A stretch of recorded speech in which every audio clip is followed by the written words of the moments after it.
Soy María Andrea Nieto y esto es El Control.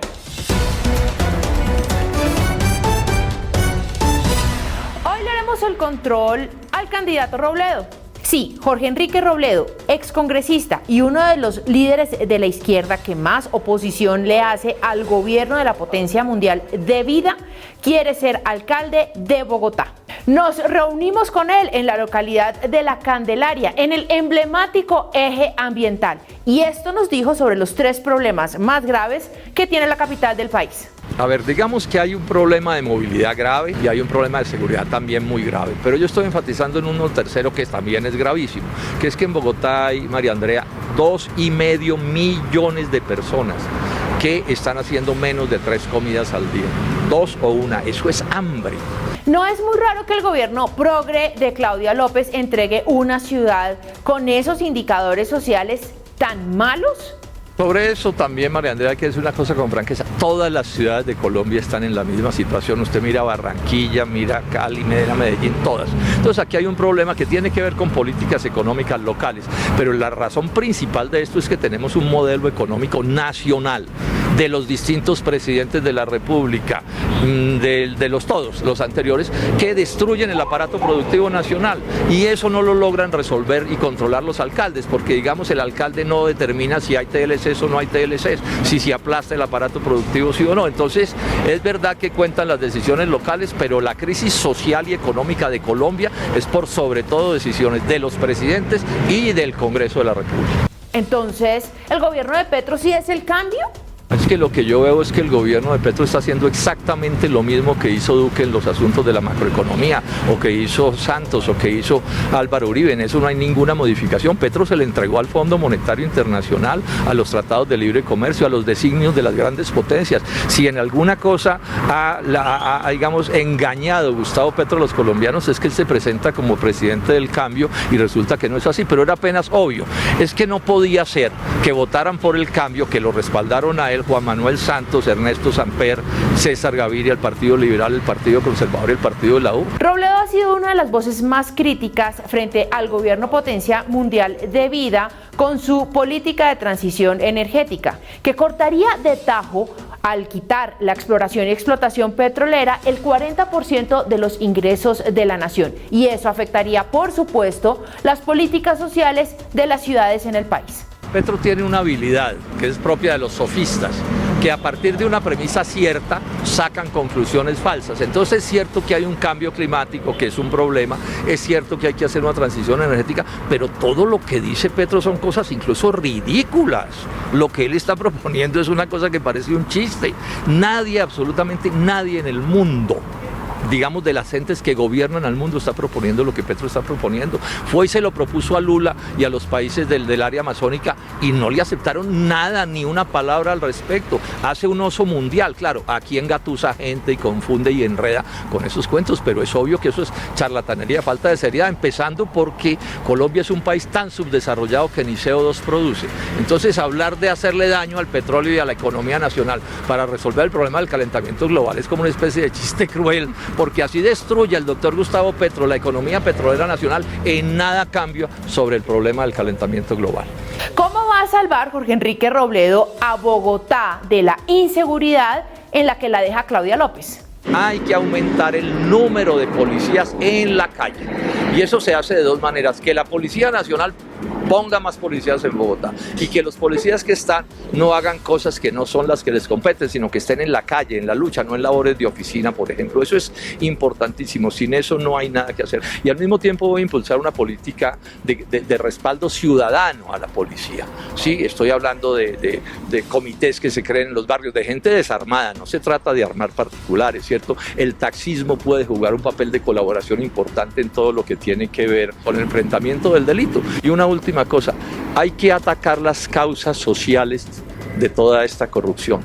Yo no justifico de ninguna manera que porque alguien está pobre robe, eso no está bien, pero por supuesto que cuando Bogotá está llena de jóvenes ninis, para poner un ejemplo, que ni estudian ni trabajan porque no pueden, a los delincuentes les queda más o menos fácil reclutarlos. Entonces ahí vamos a hacer un trabajo de respaldo al empleo juvenil con gasto público para trabajar, no es para ninguna otra cosa, o sea, en actividades productivas, porque también hay que atacar esa causa que es parte del fenómeno. ¿En su gobierno va a pagarle a los jóvenes para que no delincan?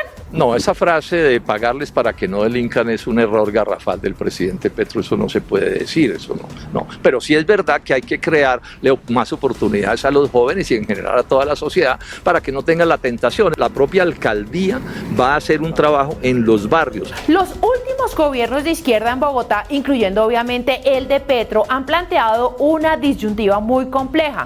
Y es que el medio ambiente está por encima de los seres humanos. ¿Cómo equilibrar la realidad del medio ambiente y su coexistencia con los seres humanos que viven en la ciudad? Hay dos Bogotás, y particularmente en asuntos ambientales y urbanísticos, sí que es cierto. La parte, digamos, moderna, llamemos de Bogotá, que se puede parecer a las ciudades de los países desarrollados. Y el resto de la Bogotá, que es mucho más grande que la anterior, que es en un nivel de subdesarrollo y de problemas catastróficos. Y en asuntos ambientales estoy enfatizando esto. En Bogotá hay numerosos barrios en donde un niño, para conocer un árbol le toca ir a otro barrio. Entonces yo voy a hacer una cosa muy seria de promoción, de creación, de construcción de zonas verdes y parques en esas zonas donde no pueden ver un árbol. Ahora, yo voy a hacer todo lo que alcance a hacer, pero yo aspiro a dejar planteada una cosa, que el próximo alcalde llegue y haga lo mismo y que vamos todos a trabajar y a reconocer que eso es inaceptable en pleno siglo XXI, que la gente no pueda disfrutar de las áreas verdes. Ese va a ser un énfasis muy grande en mi alcaldía. ¿Qué va a pasar entonces con la reserva Van der Hamen? Habrá que hacer un plan de desarrollo de la Van der Hamen para que al mismo tiempo que la protegemos, le permitimos a la ciudadanía disfrutarla. Ahí está todo por hacerse pues en el buen sentido de la palabra, ¿cierto? Preservando, por supuesto, pues la naturaleza de su importancia ambiental. Ahí tenemos que combinar las dos cosas y eso es posible, María Andrea. No es imposible que uno al mismo tiempo que cuida el medio ambiente también promueva el desarrollo. ¿Cómo va a sacar a Bogotá del trancón? ¿Qué es lo más urgente en este momento en Bogotá? Es reducir el trancón. Y para reducir el trancón tenemos que terminar con un plan de choque, como yo lo voy a hacer, el mayor número de obras que están en trámite posibles, porque esas obras generan una cantidad enorme de congestión. Entonces, acelerar esos trabajos y al mismo tiempo voy a hacer una cosa muy grande de guardias del tránsito. Ese tipo de trancones exigen que haya guardias del tránsito en el detalle, pare aquí, pase por un lado. Eso suena medio artesanal, pero es una necesidad. Eso es una primera cosa que hay que hacer, que es, digamos, en el cortísimo plazo.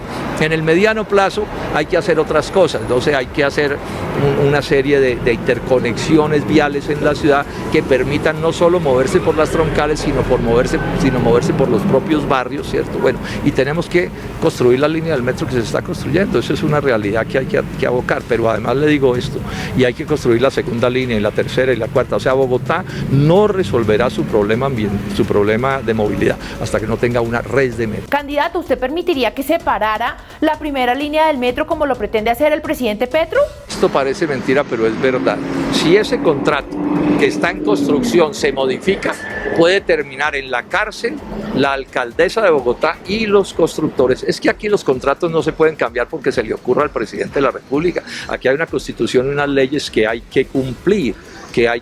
Entonces, la exigencia que está haciendo Gustavo Petro es una exigencia para mover una cauda política, pero eso definitivamente no es viable. ¿El presidente Gustavo Petro le está haciendo descaradamente campaña en Bogotá a Gustavo Bolívar? Descaradísimo, sí.